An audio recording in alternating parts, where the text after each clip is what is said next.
Hey guys, this is Varsha and welcome to VSP classes. Hindi व्याकरण में आज हम बात करने वाले हैं शब्द शक्तियों के बारे में। देखिए, बहुत सारे लोगों का ये कन्फ्यूज़न होता है कि शब्द शक्तियाँ आखिर होती क्या हैं, और सबसे बड़ी जो बात है वो शब्द शक्तियों को आखिर हम पहचानें किस तरह। तो उम्मीद करती हूँ कि आज के इस वीडियो से आपको शब्द शक्ति पहचानने में कोई दिक्कत नहीं होने वाली है। बस आप वीडियो को पूरा देखिएगा, और हाँ, अगर ये वीडियो आपको पसंद आएगा तो वीडियो को लाइक और शेयर कर दीजिएगा, चैनल को सब्सक्राइब कर दीजिएगा, बेल आइकन को प्रेस कर लीजिएगा। तो हिंदी शब्द शक्ति जो है वो आने वाले एग्जाम के लिए बहुत इंपॉर्टेंट है, जैसे KVS, REET, UP TGT, PGT, UP TET and super TET के लिए। तो मानकर चलिए कि अगर आपने ये वीडियो देख लिया है तो शब्द शक्ति कभी गलत नहीं हो सकती। तो आइए इसी के साथ हम शुरू करते हैं। सबसे पहले बात करेंगे शब्द शक्तियाँ होती क्या हैं। तो देखिए, शब्द शक्ति क्या होती है। शब्द या फिर शब्द समूह में जो अर्थ छिपा होता है उसे जो प्रकाशित करने वाली एक शक्ति होती है वही कहलाती है शब्द शक्ति। अगर हम शब्द शक्ति की बात करें तो काव्य प्रकाश, मम्मट ने जो काव्य प्रकाश लिखा था उसमें इन्होंने शब्द शक्तियों के बारे में चर्चा करी थी। ठीक है, तो ये बात हो गई। शब्द का अर्थ बोध कराने वाली शक्ति जो होती है वो कहलाती है शब्द शक्ति। यानी दूसरी भाषा में अगर बात करें तो प्रत्येक शब्द से जो अर्थ निकलता है उसका बोध कराने वाली शक्ति जो होती है उसी को हम शब्द शक्ति कहते हैं। तो ये कुछ बात हो गई शब्द शक्तियों के बारे में। अब आगे हम बात करेंगे कि ये शब्द शक्तियाँ आखिर होती कितनी हैं। ठीक है, तो देखते हैं शब्द शक्तियों के प्रकार। हिंदी में शब्द शक्ति 3 प्रकार की होती है, अभिधा, लक्षणा और व्यंजना। अब इसी को अलग अलग नामों से आपको देखने को मिल जाएगा।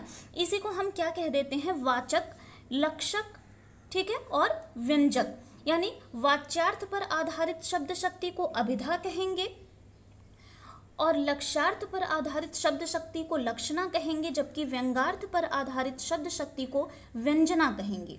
यही हिंदी में 3 शब्द शक्तियां हैं, और आपके आने वाले एग्जाम में जो क्वेश्चन बनकर आते हैं इन्हीं तीनों से आते हैं।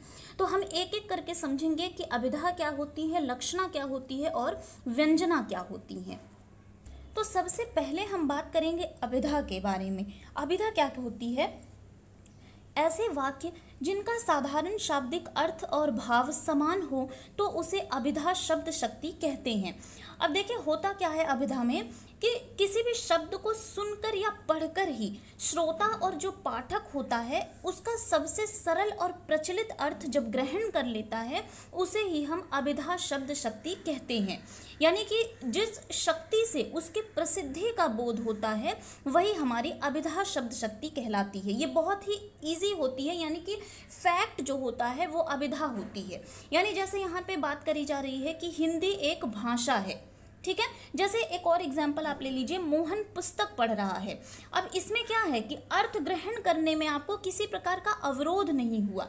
ठीक है, यानी आप इजीली अर्थ ग्रहण कर ले गए कि हिंदी एक भाषा है। ठीक है, और ये तो क्या हो गई, ये अभिधा शब्द शक्ति के अंतर्गत आ गई। यानी आपको कुछ भी और ज़्यादा जानकारी नहीं चाहिए, बस आपको इतना जानना है कि हिंदी एक भाषा है और मोहन पुस्तक पढ़ रहा है। तो ये हो गई अभिधा शब्द शक्ति। अब कहीं कहीं एक और क्वेश्चन बनकर आता है कि ये अभिधा जो होती है ये कितने प्रकार की होती है। तो याद रखिएगा, अभिधा शक्ति द्वारा 3 प्रकार के शब्दों का अर्थबोध होता है। कौन कौन सा है? नंबर 1 है आपका रूढ़ शब्द, नंबर 2 है आपका यौगिक शब्द, और नंबर 3 है योग रूढ़ शब्द। योग रूढ़, ठीक है, ये 3 आते हैं अभिधा के प्रकार में। अब रूढ़ क्या होते हैं? देखिए, ये शब्द जातिवाचक होते हैं, जैसे बालक। अब बालक के अंदर समस्त जातियों का बोध हो रहा है, जैसे बंदर, हाथी आदि क्या होते हैं, ये रूढ़ शब्दों के अंतर्गत आते हैं। अब यौगिक क्या होते हैं? जो 2 शब्दों से मिलकर बने होते हैं और इनका एक अर्थ होता है। ठीक है, जैसे विद्यालय। अब ये विद्या प्लस आलय 2 शब्दों के योग से बनकर हो रहा है, तो ये यौगिक शब्द हो गया। और योग रूढ़ क्या होता है? जो किसी तीसरे की तरफ संकेत करता है, जैसे हमने कह दिया पंकज। अब पंकज क्या है? पंकज जो है वो ये क्या है, किसी तीसरे की, यानी बहुप्रिय समास के जितने भी उदाहरण होते हैं वो योग रूढ़ शब्दों के अंतर्गत आते हैं। तो ये कुछ प्रकार है अभिधा शब्द शक्ति के। 3 प्रकार हैं, रूढ़, यौगिक और योग रूढ़। आगे हम बात करेंगे लक्षणा की।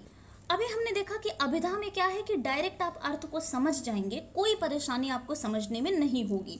लेकिन लक्षणा में क्या होता है, अभिधा के असमर्थ हो जाने पर यहाँ आपको अभिधा जो होगी वो नहीं मिलेगी। जिस शक्ति के माध्यम से शब्द के अर्थ का बोध होता है उसे लक्षणा कहते हैं। यानी क्या बात करी जा रही है कि देखिए, एक छोटा सा एक समझने का तरीका आप समझ लीजिए कि जब मुख्यार्थ को समझने में बाधा उत्पन्न हो, ठीक है, तो क्या होता है, लक्षणा होती है। यानी जितने भी आपके मुहावरे और लोकोक्तियों के उदाहरण होते हैं वो लक्षणा के अंतर्गत आते हैं। और आप देख पा रहे होंगे, जैसे एक उदाहरण, एक मुहावरा है 9 2 11 होना। अब ये क्या है, ये है लक्षणा। कैसे हुआ, यहाँ एक और एग्जाम्पल है, रमेश गधा है। आगे हम चर्चा करेंगे कि ये कैसे हुआ लक्षणा। तो लक्षणा में होता क्या है, पहले अच्छे से समझ लीजिए। जहाँ शब्दों के मुख्य अर्थ को बाधित कर लक्षण के आधार पर अन्य अर्थ को ले लिया जाता है, ठीक है, उसे ही हम क्या कहते हैं, लक्षणा कहते हैं। लक्षणा क्या होती है, मुख्यार्थ का ये एक व्यापार कह सकते हैं आप। मतलब कि आपको यहाँ पे अभिधा के असमर्थता का बोध होता है। अब लक्षणा के 3 प्रकार होते हैं, तीनों प्रकारों को पहले देख लेते हैं। मुख्यार्थ बाध, मुख्यार्थ योग और रूढ़ या प्रयोजन। हालांकि ये इंपॉर्टेंट नहीं है, आगे हम इसके पहले एग्जाम्पल को देखते हैं। जैसे हमने कह दिया रमेश गधा है, ठीक, तो रमेश गधा कैसे हुआ, यानी एक इंसान जो है वो गधा जानवर तो कभी हो नहीं सकता, ठीक है। तो यहाँ पे रमेश को मूर्ख साबित करने के लिए हम रमेश को गधा कह रहे हैं, यानी कि लक्षणा शब्द शक्तियों का यहाँ पे प्रयोग किया जा रहा है, ठीक है। तो लक्षणा में क्या होती है कि जैसे रमेश गधा है, मैंने बोल दिया, तो रमेश सच में गधा नहीं हो गया, लेकिन उसके हाव भाव, उसके विचार जो हैं वो गधे की तरह हैं, इसलिए उसको गधा बोल दिया गया है, ठीक है। यानी यहाँ गधे की विशेषता बताई जा रही है कि रमेश गधा है, ठीक है। तो ये क्या हो गया, ये लक्षणा हो गया। जब मुख्यार्थ को समझने में आपको बाधा उत्पन्न हो तो आप समझ जाइए कि वो लक्षणा शब्द शक्ति होती है। नेक्स्ट और लास्ट की बात करेंगे हम, व्यंजना शब्द शक्ति। अब व्यंजना में क्या होता है, देखिए, जहाँ एक वाक्य के हर एक व्यक्ति के लिए अलग अलग अर्थ हों, आप यही समझ के रखिएगा, व्यंजना आपकी कभी गलत नहीं होगी। व्यंजना में क्या होता है, अभिधा भी असमर्थ होती है और लक्षणा भी असमर्थ हो जाती है। यानी अभिधा और लक्षणा के असमर्थ हो जाने पर जिस शक्ति के माध्यम से अर्थ का बोध होता है उसे हम व्यंजना कहते हैं। यानी यहाँ पे ना आपको अभिधा मिलेगी और ना ही आपको लक्षणा मिलेगी, ठीक है। यानी कि ये प्रत्येक पाठक अथवा प्रत्येक श्रोता के लिए अपना भिन्न भिन्न अर्थ प्रदान करती है। इससे उत्पन्न भाव को क्या कहते हैं, इसीलिए इसको देखिए, व्यंजना को व्यंगार्थ भी कहा जाता है। एग्जाम्पल देख लीजिए, ज़्यादा अच्छे से समझ आ जाएगा। जैसे यहाँ कह रहा है कि सूर्य अस्त हो चुका है, ठीक है। अब सूर्य अस्त हो चुका है, ये हर एक व्यक्ति के लिए इसका अलग अलग मतलब होगा। अब सूर्य अस्त हो गया है तो मेरे लिए इसका क्या मतलब है कि भाई सूर्य अस्त हो गया है, अब मैं अपना एक वीडियो बना लूँ यूट्यूब पे, ठीक है। आप सोच रहे होंगे कि सूर्य अस्त हो गया है तो अब मैं पढ़ाई कर लेता हूँ। और एक किसान जो होता है उसके लिए क्या मतलब है कि सूर्य अस्त हो चुका है, अब मुझे अपने घर जाना चाहिए। यानी तीनों व्यक्तियों के लिए इस सूर्य का अस्त हो जाने का मतलब, तात्पर्य जो है वो अलग अलग है, ठीक है। इसी तरह सुबह के 8 बज चुके हैं, अब सुबह के 8 बजे हैं, तो जो एक हाउसवाइफ होगी वो क्या करेगी कि जल्दी जल्दी अपने काम को निपटा ले, जल्दी जल्दी खाना नाश्ता बना ले, ठीक है। और जो एक ऑफिस जाने वाला व्यक्ति होगा उसको लगेगा कि सुबह के 8 बज चुके हैं, वो जल्दी से काम करे वरना वो लेट हो जाएगा।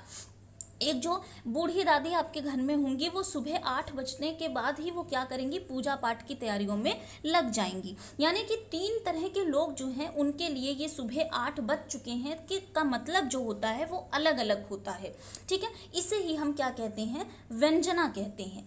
यानी कि प्रत्येक व्यक्ति के लिए जो भाव अर्थ जो होता है वो अलग अलग होता है, किसमें, व्यंजना शब्द शक्तियों में। क्लियर हो गई बात। तो ये हमने शब्द शक्तियों के बारे में पढ़ा। अभिधा में क्या होता है, डायरेक्ट आप अर्थ ग्रहण कर लेते हैं, जो प्रचलित होता है अर्थ वही, यानी कि मोहन पढ़ रहा है, राम लिख रहा है, तो इसमें आपको कुछ भी समझना नहीं है, आप इजीली अर्थ को समझ गए कि यहाँ डायरेक्ट बात करी जा रही है।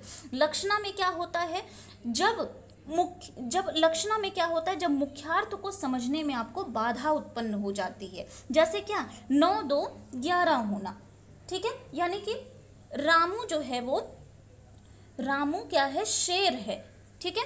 लक्षणा में बात की क्या की गई थी, रामू शेर है, अर्थात रामू शेर तो हो नहीं जाएगा। तो रामू किसी से डरता नहीं है, रामू बहुत निडर है, इसलिए उसको शेर की संज्ञा दी गई है। और व्यंजना में क्या होता है, यहाँ अभिधा और लक्षणा दोनों असमर्थ हो जाते हैं, यानी कि हर एक व्यक्ति के लिए ये अलग अलग अर्थ प्रदान करता है। तो ये कहलाती है व्यंजना शब्द शक्ति। तो छोटा सा टॉपिक था पर बहुत इंपॉर्टेंट है, यूपी टीजीटी पीजीटी में अक्सर यहाँ से क्वेश्चन बनकर आते हैं। तो अगर आपको ये वीडियो पसंद आया होगा तो वीडियो को लाइक और शेयर कर दीजिएगा, चैनल को सब्सक्राइब कर दीजिए, बेल आइकन को प्रेस कर लीजिए ताकि लेटेस्ट नोटिफिकेशन आपको मिलती रहे। मिलते हैं नेक्स्ट वीडियो में। Thank you.